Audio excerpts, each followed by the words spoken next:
course, he's facing elections next year. So let's have a chat to someone now who can fill us in a bit more in depth on the relationship between Hungary and the US. We're joined now by Zsuzsanna Végh. She's a political analyst at the German Marshall Fund and an associate researcher at the European Council on Foreign Relations. Zsuzsanna, thanks indeed for joining us here on BBC News. From your perspective, thank you for having me. What would be a win out of this meeting from Prime Minister Orban? What does he want to see going well here, particularly given the pressure that President Trump is likely to put on him over Russian energy?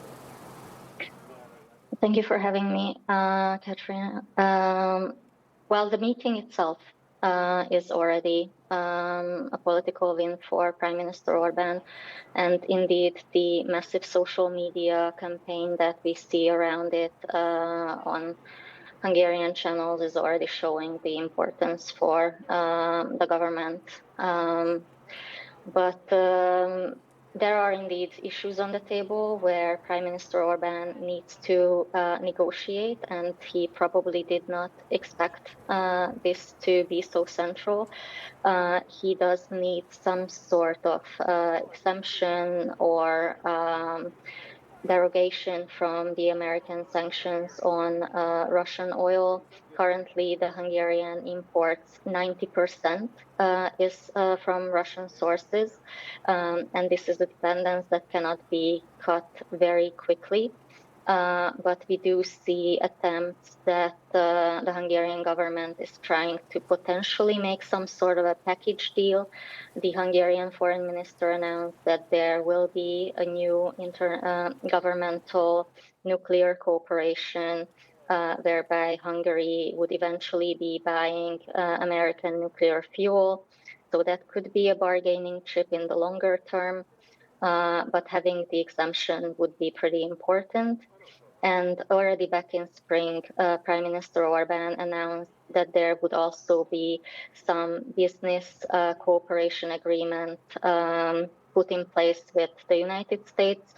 So that will probably be on the table, at least he will be questioned about that. And indeed, there is a big business delegation traveling along.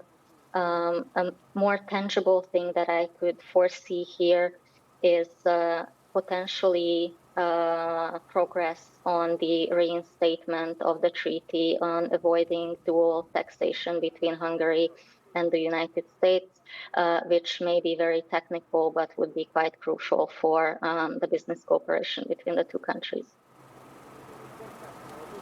And Zsuzsanna, just very briefly, how does this set up Viktor Orban for the elections in his own country next year? So Hungary will have parliamentary election in probably April next year, and this is the first time that since 2010, since Fidesz and Prime Minister Orban is in power, that they face a united, very strong contestant that is actually even leading the polls currently. So this trip is also to demonstrate that Prime Minister Orban is a strong leader. He wants to portray himself as an internationally recognized and respected figure. And given the difficult economic and socioeconomic situation in Hungary, such visits are also a tool to distract from those domestic difficulties and highlight the potential achievements of the government. Okay. All right, Zsuzsanna Végh, thanks so much for joining us here on BBC News. Well, Viktor Orban due here in just over an hour's